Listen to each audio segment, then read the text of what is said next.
Hi, good afternoon, everyone. So delighted that you're here today to join us for this webinar. This is our third of a series. The two that we've just had are on our website, so do take a look. They're on universities outside of the UK, and then the last one was on Oxbridge. So do take a look at those if you're interested. But today we're delighted to have Josh Davis with us. The topic we're going to be discussing is the American or US college admissions landscape. And we're also going to look into any effects that might have come into place as a result of COVID-19.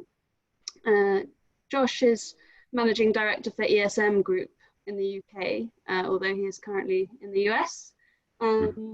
He provides, ESM provide counselling for US applicants as they prepare for their applications, academic mentorship, test preparation. So we're very happy to have him here today. They have kindly joined us at our events at Queen's Club, but obviously at the moment we are very much webinar only. So Josh, I'll give you a little chance to introduce yourself further, and then we can get started. Sure. And Harriet, thank you so much for the introduction, and hi to everyone, at home, wherever you may be in the world, kind of tuning in. Obviously, these are unprecedented times, but we appreciate the education for sure must still move forward. So as Harriet said, I'm just here to help answer some questions on the US process for anyone who may be interested. Just a quick background. I myself grew up in Belgium, just outside Brussels, born and raised, went to international school, did the IB, so I have a lot of a similar experience to many students that we work with. Eventually, I was able to go to a prep school in the United States to pursue my passion for sports, basketball in this case, and then went to Yale for 4 years, where I also played basketball before eventually moving to London for the last 7-8 years actually, where I started ESM Prep and started working with international families. So we'll get more into the journey and how my journey kind of, aligns with other students' journeys. But again, thank you for having me. Brilliant. So just a little bit of sort of housekeeping before we get started.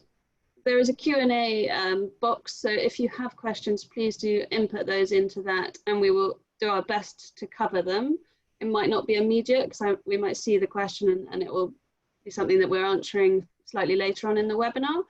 If we don't answer it, we will make sure we answer it after the webinar. So don't worry if we don't get to it, we'll make sure your question is answered. And I'm just going to also launch this poll, which it would be great if you could answer, and then we can have a bit of a better sense of who's here and what stage they're at. So please do input your answers to the poll. Whilst that is going, I thought it would just be quite useful, Josh, to start with some introductory questions. So it's very broad, but why would you recommend the US if someone is looking at applying from overseas, UK or elsewhere? Why would you maybe direct them in that way? Sure. So obviously many of these answers will vary case by case, but I think for the most part, the US university system allows for more flexibility. The biggest thing they're proud of is that the university wants to make it the best 4 years of your life, right? So from an academic standpoint, they want you to have a chance to explore different subjects. Students can go in with a specific kind of goal in mind. I want to study economics or history or political science or physics, but they also know they're going to get that liberal arts education where they get a chance to try a few different things out. I might take some psychology classes, some music classes, art history, just all different things. And that's part of the education as well. Whereas, in the UK especially, the focus is obviously on studying one particular course. And I like to kind of make the comparison of the UK prepares you more for the job market real world, and the US prepares you kind of for the social people side of the real world. So it helps you develop communicative skills, expression skills, critical thinking, things of that nature. So that's the academic front. Obviously, the US though has the whole social side and living on campus and being involved in campus community and culture. And that whole side of it is something that can't really be compared until you actually experience it. Pretty much every student will say that they love the school that they're in. They're very passionate about it. They become a dedicated alumnus after graduating. So there's just more of that connection emotionally to this, to education. And then obviously it still can prepare you for the real world, right? So you still have a chance to develop like a professional CV in a way that's a little bit more internationalized, I would say, than, if you were to stay local or regional. So no matter who the type of the kid is, if it's someone who knows exactly what they want to do or they're not sure they want to do, the US can kind of create a perfect environment to grow. Brilliant, thank you. I'm just going to share the poll results, so hopefully you can see those there, but quite a range there. We can see that, for the second question particularly, that most people are relatively certain. So, just to bear in mind as we go through some of these questions, but please do, if you're watching, do ask questions as we go, and we'll see whether we can get to those within our conversation.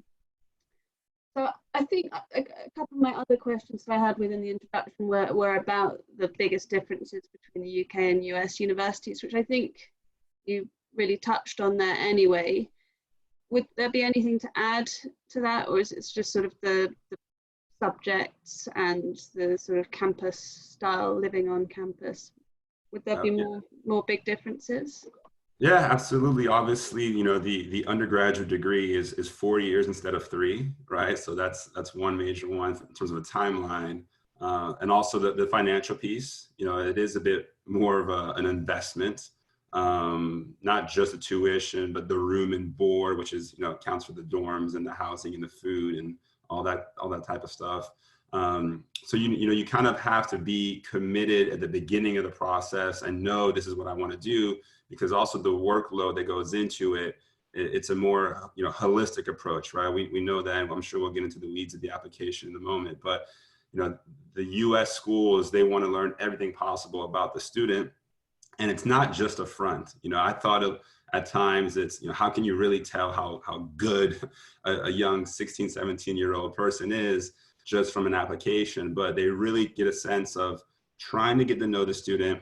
And then when they get on campus, there's that pastoral care. You have your RA, which is kind of like the older person in their final year who's looking after you in your dorm hallways. You have your faculty advisor, kind of your academic advisor. You have a dean that's kind of like a housemaster in the UK boarding school sense. There's a lot of people kind of responsible to make sure that you're okay.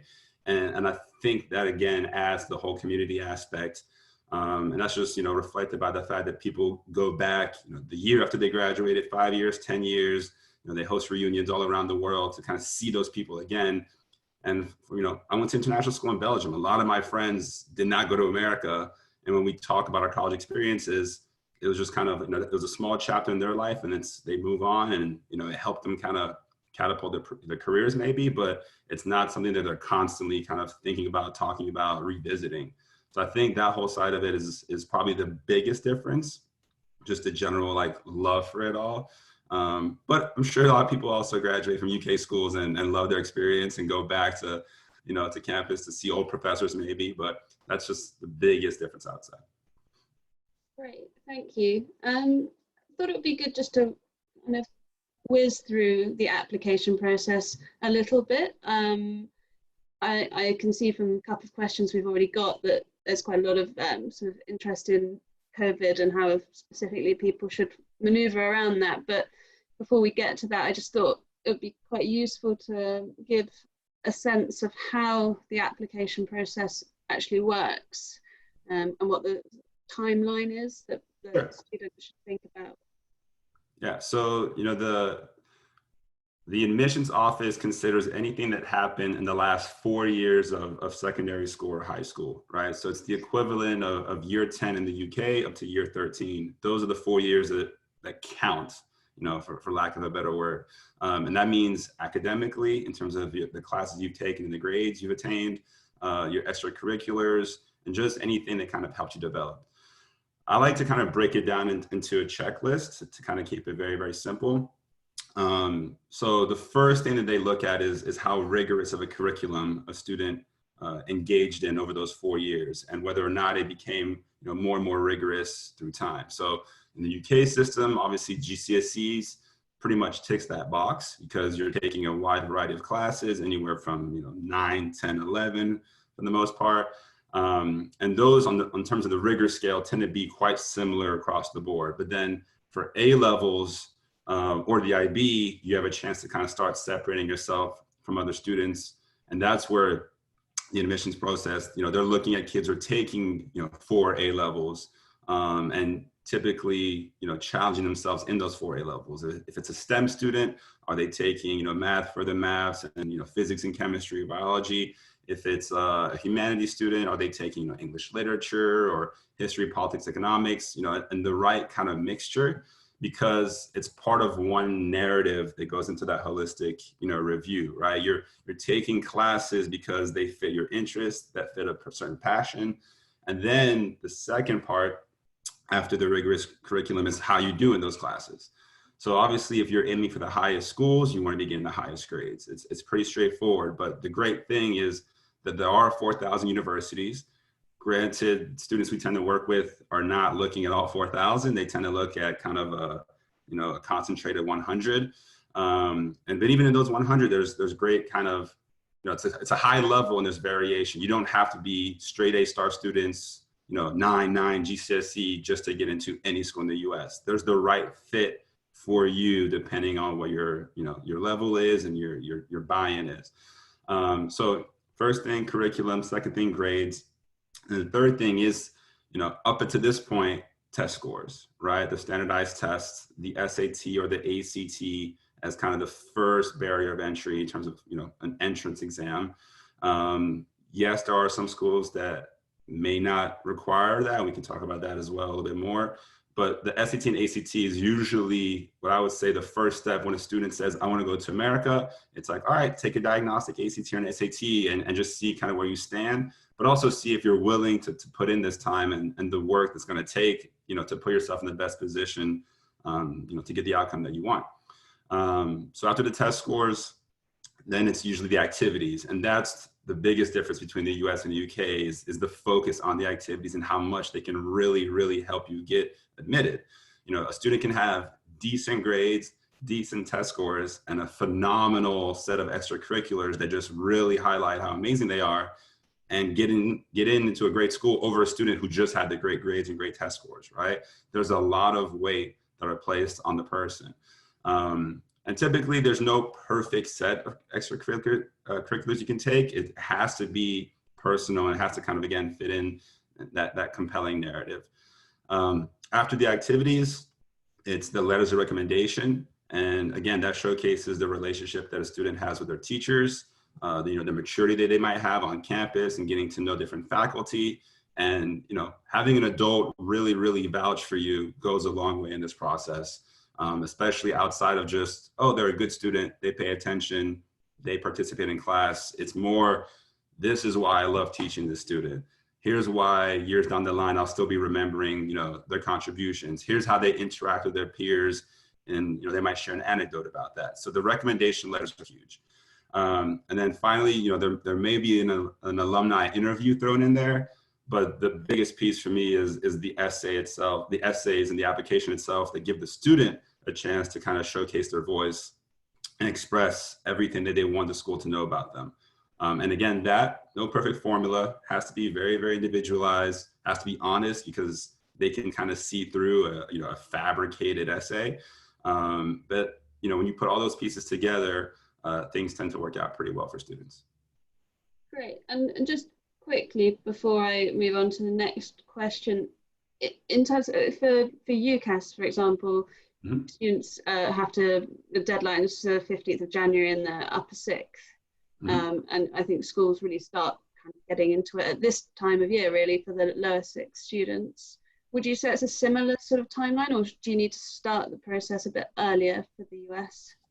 Yeah, so I would, there's different parts, right? The application itself. So right now, obviously students in year 12 can, create a Common App account, which is the equivalent of the UCAS system, right? The one place where it kind of aggregates as many schools as possible, and you create one profile, one application, and it goes off to all those schools, and that's commonapp.org is that website. Not every single school is on there, but many of them are. And students can start that now if they're looking to apply ahead of a November 1st deadline. So November 1st is what we call the early deadline. And excuse me, there will be quite a bit of jargon, and we've just shared your jargon actually. So for anyone that's hearing things that they've not heard of before, definitely click the link, US admissions jargon. It might help when Josh mentions some of these terms. Yeah, they're so specific, to this process. But yeah, the early deadline is November 1st. And you have early action, which is a non-binding application to a school, and a few schools offer that. And then there's early decision, which is binding. It's a contract essentially that the student, the parents, and the school, the high school, sign that says, oh, Josh is only applying to this school, let's say NYU, for example, early decision. And if he gets in, he's 100% coming. He's not applying anywhere else. He's not going to accept anywhere else. And obviously that gives the school an incentive to admit me, because they know that I'm 100% coming, right? They know that they're going to get a confirmed student, which is part of the yield. And the yield is this big word that the industry uses for, if I accept 1,000 students, I need an 80% yield at the minimum, right? I need 800 students to say that they're coming. It doesn't look very good for me if I'm a selective school, if students are turning me down. So therefore, any way that you can kind of pair that, which is, hey, I love your school, you're my first choice, I'm coming. And then the school saying, well, yeah, we'll let you, but you have to come, perfect fit, then it works out. So that's November 1st deadline. And then there's also a regular decision deadline, which is January 1st. And then in between then, there may be a couple different deadlines. For example, UCLA, UC Berkeley, the UCs have a November 30th deadline. So, you can tell right now, okay, November 1st, November 30th, January 1st, that's 3 sets of deadlines, obviously 3 different types of applications and essays that you're writing. Therefore, starting that at least over the summer is our biggest kind of, thing that you should do. The exploration piece in terms of figuring out, how do I build up my profile? How do I figure out the schools that I may apply to? That can start earlier. That can start as early as year 10, year 11. Obviously, right now, things are a bit different in terms of visiting, campuses, and there are virtual tours to kind of compensate for that. But that part that you can't ever start early enough, especially if you're just someone that knows they want to go and you just want to figure out, okay, well, what separates, this school from this school, right? What makes University of Miami maybe better for me than UCLA? Is it a specific, subject that they might have? What makes the East Coast better than the West Coast for me? Figuring out the regions, flights, is family nearby? Just all these little things, you can start earlier. Okay, great. And you mentioned the number of universities, and then you suggested that there's a vast number, but most of the people you're working with are choosing within a sort of pool of 100. How would anyone get started kind of figuring out which ones they want to apply for? Where would you look, or where would you look to start in that? And also, how many would you recommend? Sure. So, obviously the way that we work as a company is a bit different. You mentioned earlier, we're mentorship based, which means that we really look to build relationships with the students and the families to get a sense of like, what might they best, need? What are the things that they're looking for? What makes them happy? What's the right thing going to be? So usually I would get to know a student and their family, and then start recommending, okay, well, here are some schools that may make sense. And you do want to mix it up a little bit, right? You want to get a sense of, okay, we have our reach schools, our aspirational schools that no matter who you are, how amazing you've been these last few years, statistically speaking, it's very, very difficult to get into, right? It's not a poor reflection of your ambitions or the work that you've put in. If you don't get to the top tier schools, it's just very hard to get into. So we say everyone should have those, a couple of those, maybe 2 or 3. And then you have 4 or 5 what we call target schools, which are more of a perfect match, right? In terms of your test scores are aligned with the average test score, the range of test scores that they tend to admit. And just in general, the acceptance rate is just more manageable. And I usually say that's between 20 to 35% acceptance rate is kind of like, you can feel a little bit better about your chances of getting in, but for the most selective ones, these are under 10%, right? So obviously the chances are quite slim. You want to be able to increase those chances based on the certain things that you do. So you have your aspirational, you have your target match, and then you have your kind of safety insurance policy schools that are still very, very good schools that anyone should be proud to get into. But we just feel a little bit more confident about the chances getting in. And also we still feel like, hey, you're going to have a good time here. So if you look at 2 or 3 of those, now you're at about 10 schools total. I usually don't encourage kids to apply to more than 10. You do have situations where a student gets into like 4, 5, 6 schools, and then the stress is back on in terms of like, oh, how do I make the right decision now? How do I know where to go? So that's why you have a lot of conversations earlier. You talk to alumni, or you look up alumni that have gone to the different schools to get a sense of like, oh, this is what's possible after. I like to connect, my students, my current students with former students or students who are currently in university who've graduated, or friends, again, so they can ask those very real questions about the experiences. But for most people looking online, there's a few different websites that have rankings, and the rankings are not the way to kind of assess whether or not a school's the right fit. But rankings do help kind of paint a picture of, oh, this school has a strong brand name, a strong reputation. So that's one way you can kind of narrow a list, obviously via subject. So if a student knows they want to go into business, well, that's more limited. There's not that many undergraduate schools that offer business degrees. Or if they want to do marine biology, for example, it's like then you're looking at the coastal universities oftentimes. So again, it depends on the student and having those conversations early on. Great. And I'm just going to ask 1 or 2 of the questions in the Q&A and then move on to some more COVID-focused questions. But you've talked about the extracurricular being one big difference between UK applications through UCAS and the US application process. What would your advice be for someone who doesn't have a huge amount of extracurricular, and if they needed to make that up in sort of quick time, how would you advise they go about that? Sure. So, obviously it's never too late to start exploring interests, right? So if a student knows, well, I just haven't had time, or no one does clubs in my school, so therefore I never engage in that, and I don't do sports, and I don't play an instrument. But everyone has that interest, that curiosity. So I would just encourage students to explore that. Obviously at the moment, these MOOCs, online courses, open courses are very, very popular, whether it's on, platforms like Coursera or MIT Open Course. These are just some ways to supplement your learning and show I'm a curious person and I'm actually engaging in a course and an activity to learn more. But then on the top of that, you can still, at the moment, create little communities. You can have, email your school and say, hey, I'm going to start a Zoom club for, talking about politics in the state of coronavirus, right? And how different countries are responding if you're really, really into politics. And then if you and you get 5 or 6 people to join this conversation, then maybe a week later you get a guest speaker, someone's parent. Just those little things, they may seem so trivial, but they show initiative. And anything that you can do to show that you're willing to kind of go beyond what's expected is appreciated, especially if it's aligned with the rest of your other interests. And then, of course, in your essay, when you get to talk about it, you can put it all together.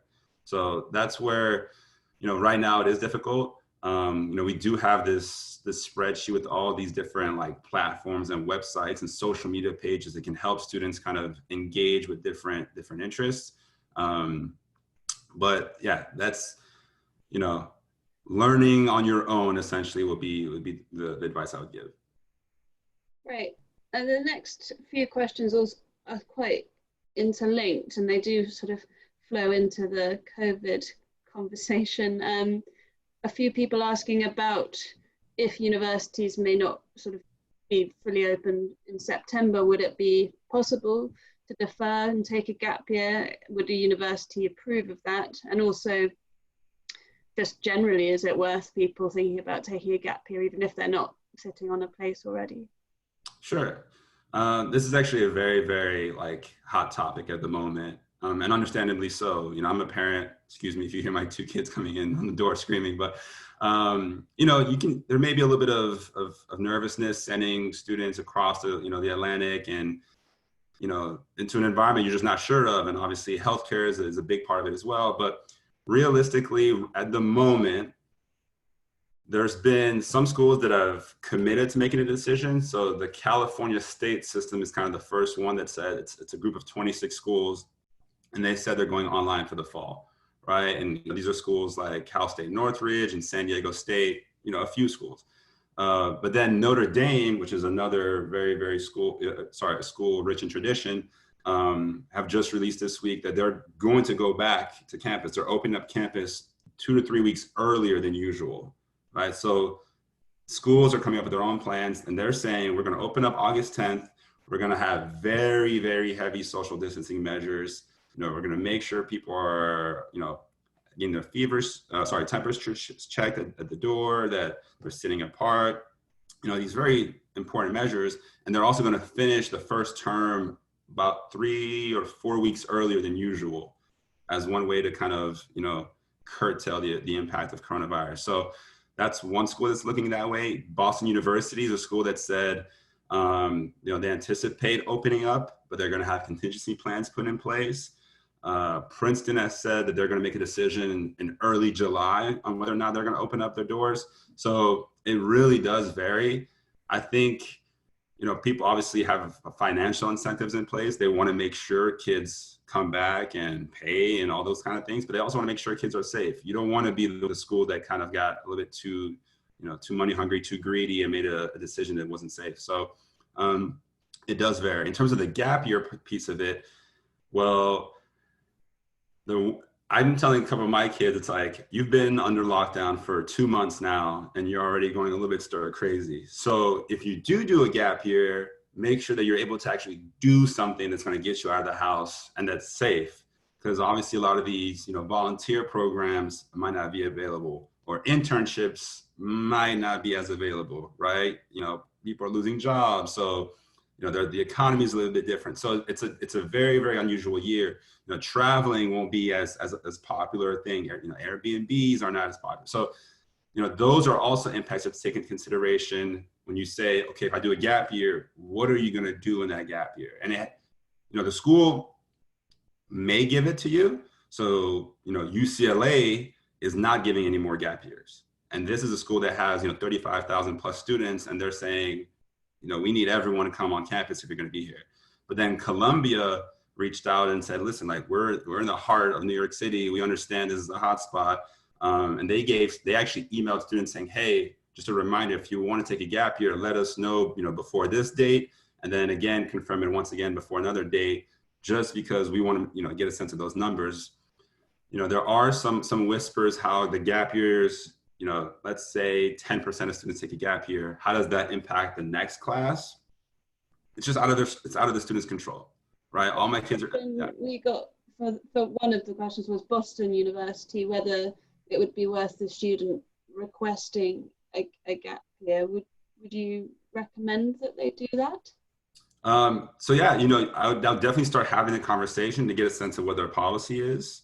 And what their deadlines are, because obviously by this point they've already put in the enrollment deposit, and if you take a gap year, you don't get that deposit back. The other thing about communicating to the school and saying, hey, like, here's something we might do, you're not allowed to enroll in another school, right? So let's say I want to stay in London and take courses at UCL. I can't theoretically do that during my gap year. It has to be something that's like pursuing a non-academic activity. So again, you want to have a plan in order first, and then reach out to the school to make sure you can do it. And then depending on what they say, it's like, okay, well, because we have had kids say, oh, I want to take a gap year. They reach out to the school says no. And then it's like, okay, I guess I have to go now, right? And that's tricky.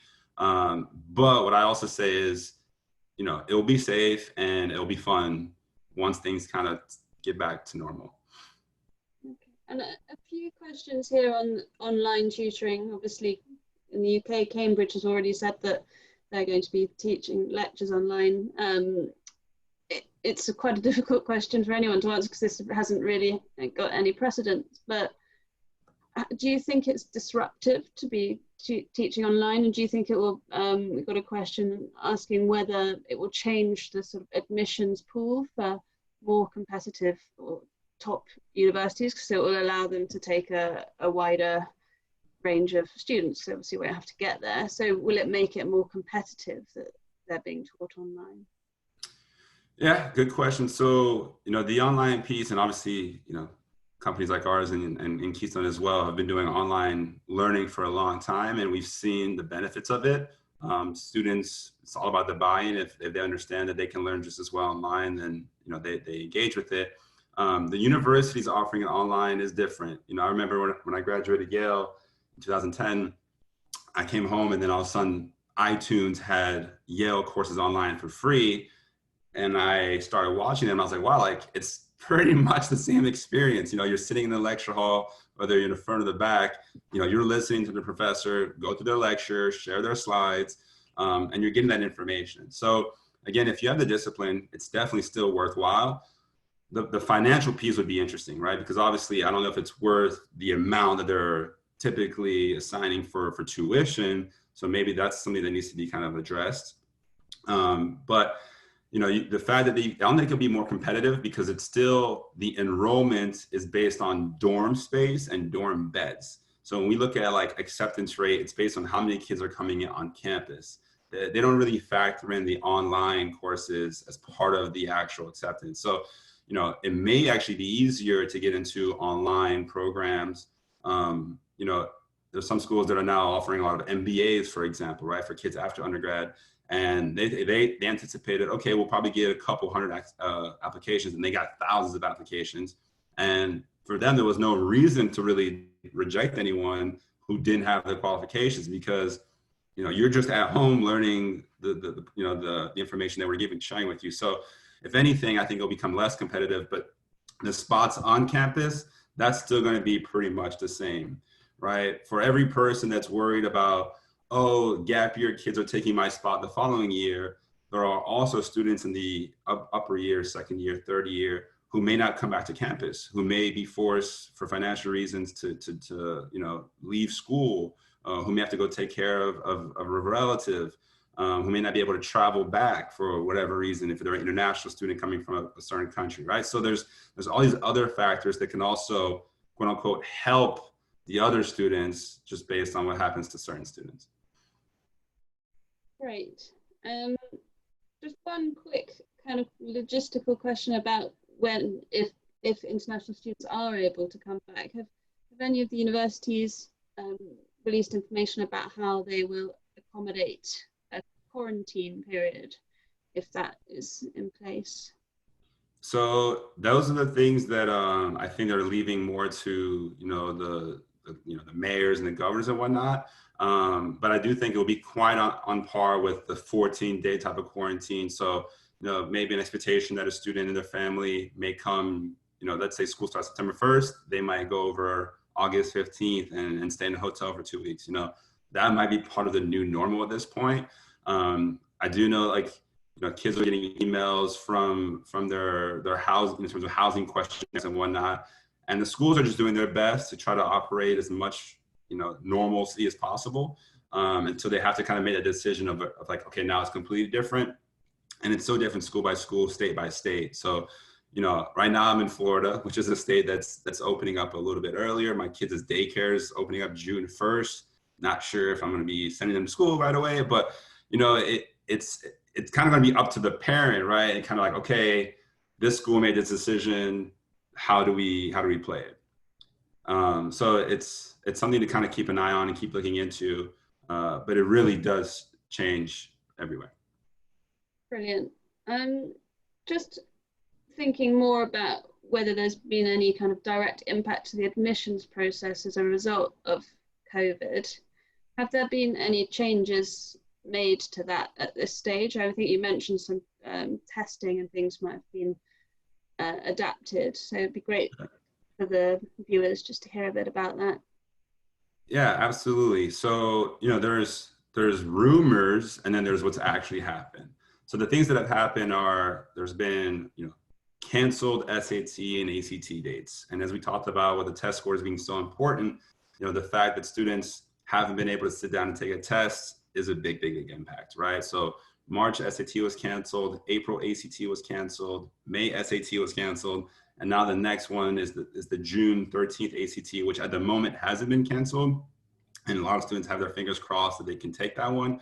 But, by sheer, the fact that kids haven't been able to take tests means that some schools, and again, individual schools have made the decision to become more flexible with their testing policies, right? So Cornell, Davidson, UCLA, Case Western are all schools that in the past few months were not test optional and now have become test optional. And all of that means is that previously you were required to take an SAT or ACT to even have a chance of getting in. And now you do not have to have one to get in. The advice, though, is that you should still do your best to try to take an SAT or ACT because it is one way to separate yourself from the competition, knowing that many, many kids are now going to be unable to do it. If you do live in London, there's a July ACT that's going to be offered. There's the August 29th SAT that's likely to be offered. And they've also talked about potentially offering these in-home. So the chances for students to take these exams, from their own computers, which would obviously be a radical change, a radical shift, but that's one way that the impact kind of happened.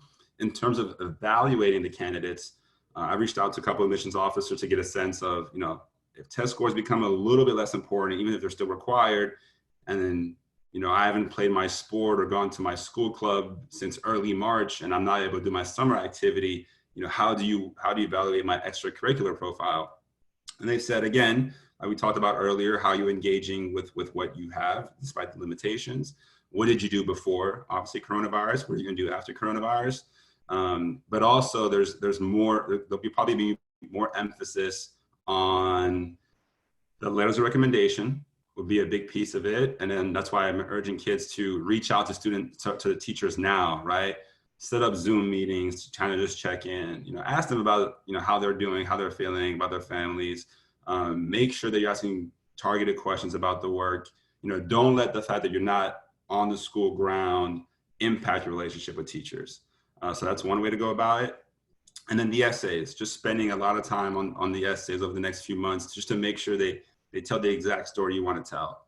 And that's something that doesn't necessarily have to change with coronavirus. I wouldn't say everyone has to write an essay about how coronavirus has really, disrupted everything.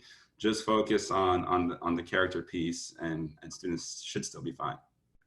Great. We've actually just had a question on SATs.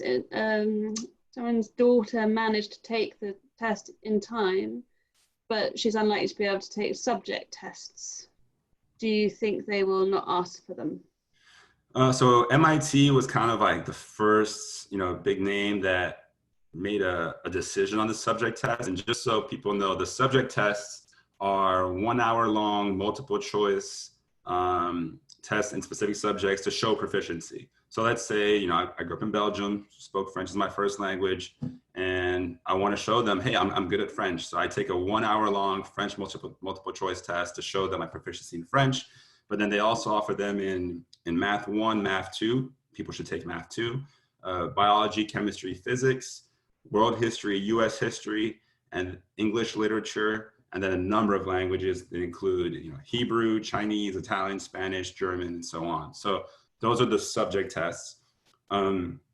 MIT said, we're not going to consider them, period, right? Even if you took them and you got perfect scores in 3 subject tests, if you send them, we're not going to look at them because other kids weren't able to do them. So in that regard, MIT gets a nice little, applause, because that creates a little bit of a more, level playing field. But that's just MIT. That's just one school, and many other schools are still going to not necessarily require them, but it's good to have. It's an additional data point that can showcase, again, I told you guys I love math and physics, and here's another example of how much I enjoy them. I did well on these subject tests. So even though it's not an absolute must, there will still be chances August, September, October to take them ahead of early decision. The College Board, which is the company that runs the SAT, have said that they're going to do their best to add more dates throughout the fall. And actually next week is when they're going to announce those dates and open up registration for these additional tests. So, there's still opportunities there. It may be a little bit more of a time crunch, but I would encourage kids who are, on that level in terms of want to showcase their skills to still look to take them. Great. I'm quite aware of time and got quite a few questions left and a few in the Q&A as well. But I thought it would be quite helpful if you could just maybe talk us through early decision and early action and whether students should apply through those. And we have a question about that too. So if you could just go for the sort of explanation of those, and then I'll see whether the question fits nicely into it. Sure. Honestly, having an early decision school is probably the greatest advantage you can have in the process. Just from a statistical standpoint, if we take Yale, for example, because I did work at Yale admissions for 3 years, so it kind of helps to have the inside scoop in some regards. But let's just say that Yale, they'll take half of their class from the early round. And even though Yale doesn't offer what's called early decision, they have another category, early action single choice. It's in some ways the same idea, right? That I'm applying to this school early. It's my number one choice. And if I get in, there's a very, very, very, very good chance that I'll go. By doing that, by showing that commitment, you can increase your chances of getting in 2 to 3 times, right? The acceptance rate can go from 6% to 18% at a school like University of Pennsylvania, or 7% to 21% at a school like Brown. So again, there's that statistical advantage. Secondary, there's the fact that half of the class, so if a new class is 1,500 students, half of that class is taken in the early round, right? So half of the class is taken from a smaller applicant pool, and then the other half of the class is taken from a larger applicant pool. Therefore, if you're in the larger applicant pool and the regular decision pool, again, statistically, it's going to be way more difficult to get in. So having that early school really helps you from a number standpoint, but it also has to be a match, right? No student should be applying to a top tier school if they don't have good grades and good test scores. It's just, that's just applying early doesn't mean you're going to get in. But if you kind of fit what they're looking for, you kind of check the criteria and you realize like, yeah, I'm strong across the board. And most importantly, I have one, key passion that this school just perfectly propels, right? It just has that environment that can really help me get into my passion, then the match for the early decision, early action, single choice makes sense. So 100%, everyone should try to have an early decision school. Now it does make a little bit of uncertainty with like, wait, I have to commit to a school and I may not have visited it. That's where, I can understand a little bit of hesitation. So, it has to be the right match. That's the biggest thing. And then early action, you should also have, because it's nice to have an answer by mid-December, because if you apply November 1st, you tend to hear back, 4 to 6 weeks later. And it's like, oh, even if I didn't get into my first choice, I got into a couple of my early action, backups. And now I know I'm going to college next year, no matter what. And therefore, in the regular decision round, I can apply to a few more ambitious schools because I know I've already got in somewhere. So if I do not get into these other schools, I'm a little bit disappointed, obviously, but it's not the end of the world because I'm still going to college. Great. And I think the question that we've got in our chat is about those who are applying to the UK and the US. If you apply to the US with early decision or early action, and then you want to take the UK offer, there's no link between those, is there? Right. Yeah. So, that's the part that international students, are in certain ways at an advantage. But I don't recommend it because it does put your school in a bit of a bubble, right? A bit of a pickle, right? Because oftentimes if I go to a high school and historically dozens or hundreds of students have gone to the US, that means there's a relationship between my high school and the university. And if I, for whatever reason, in this case, turn my, back on the university, took advantage of the early decision system, and then didn't actually use it, nothing will happen to me as a student necessarily. I won't get sued, but maybe for the next 2, 3, 4 years, students applying from my school to that university, they're not going to get in, right? So there's that consideration to really weigh as well.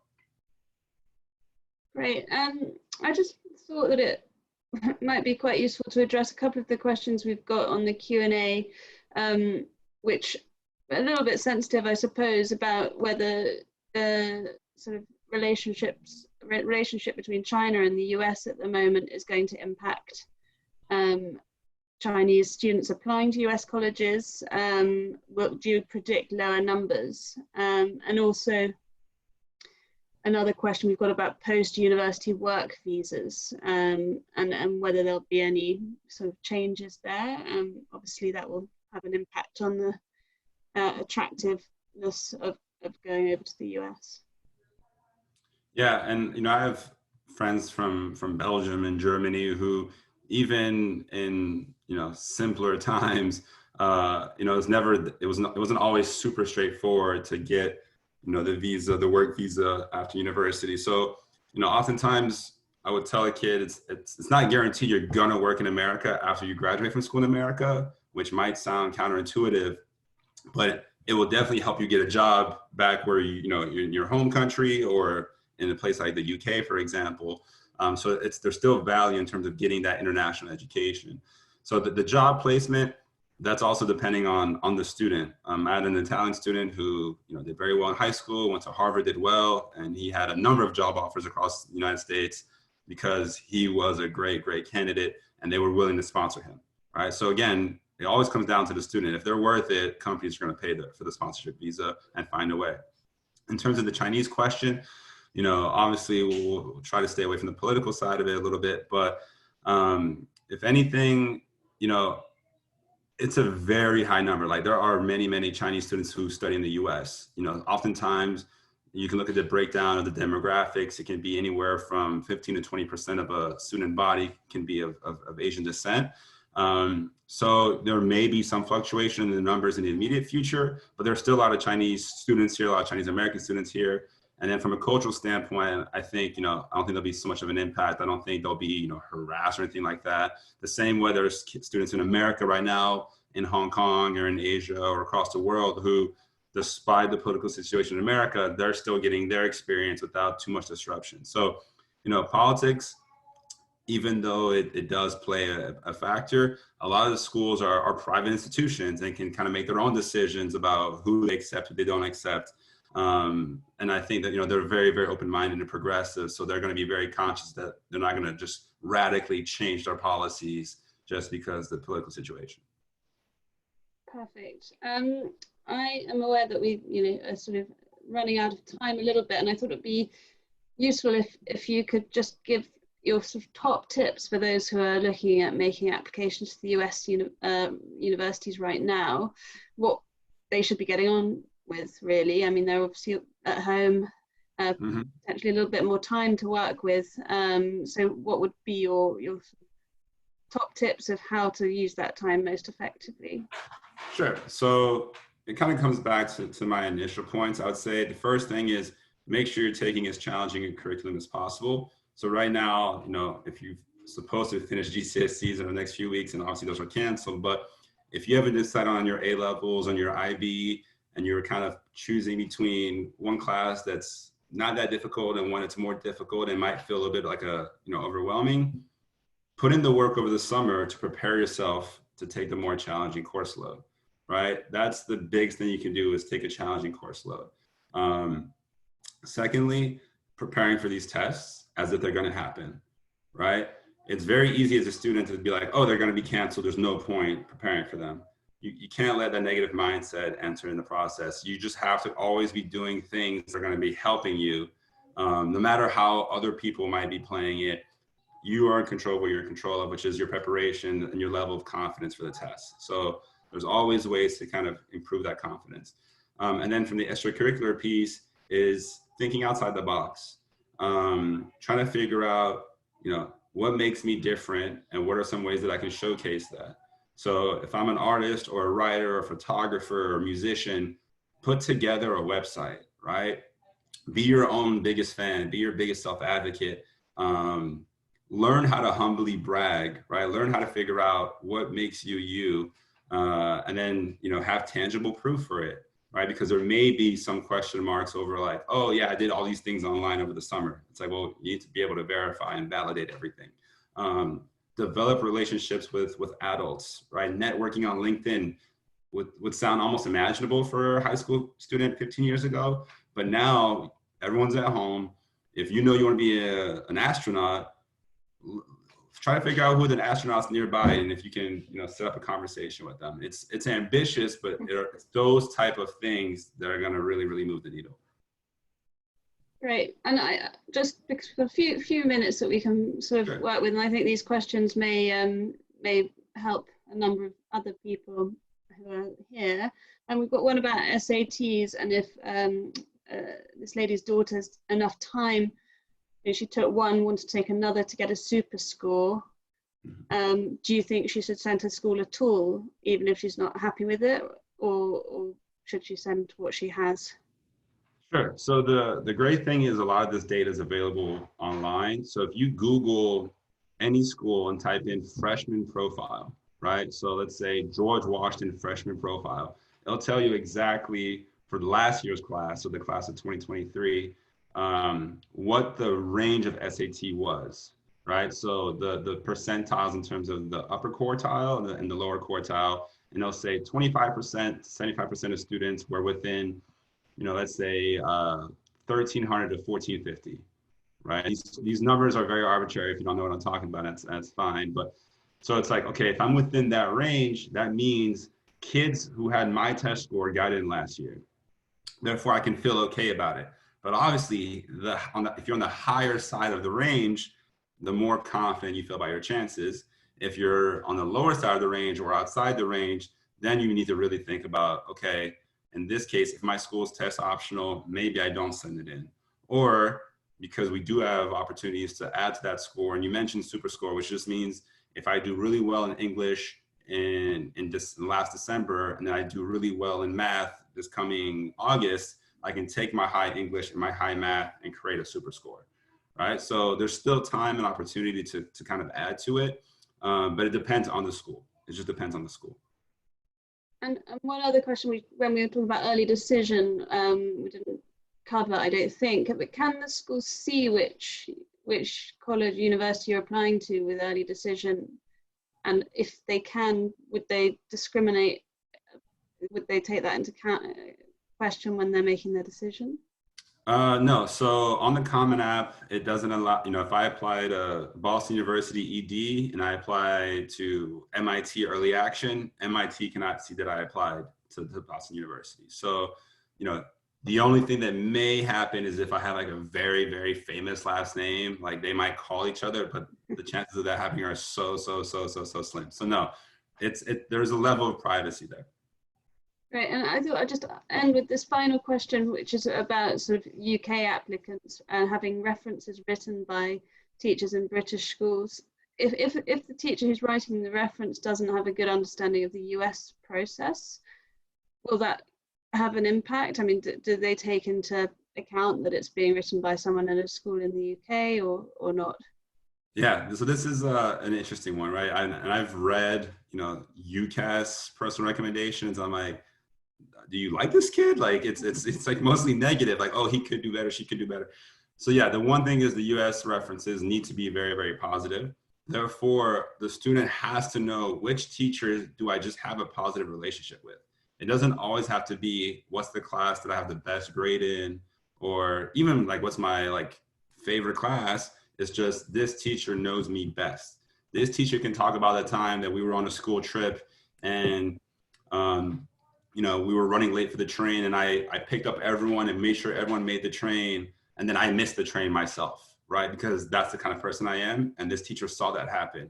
And they might just share that story in vivid detail. And that can be enough of a recommendation, right? So it's not just, okay, this teacher had me for 2 years and I did well in their class. It has to really be about the relationship. And I understand that not every teacher might be open and willing to kind of like engage on that level with the student.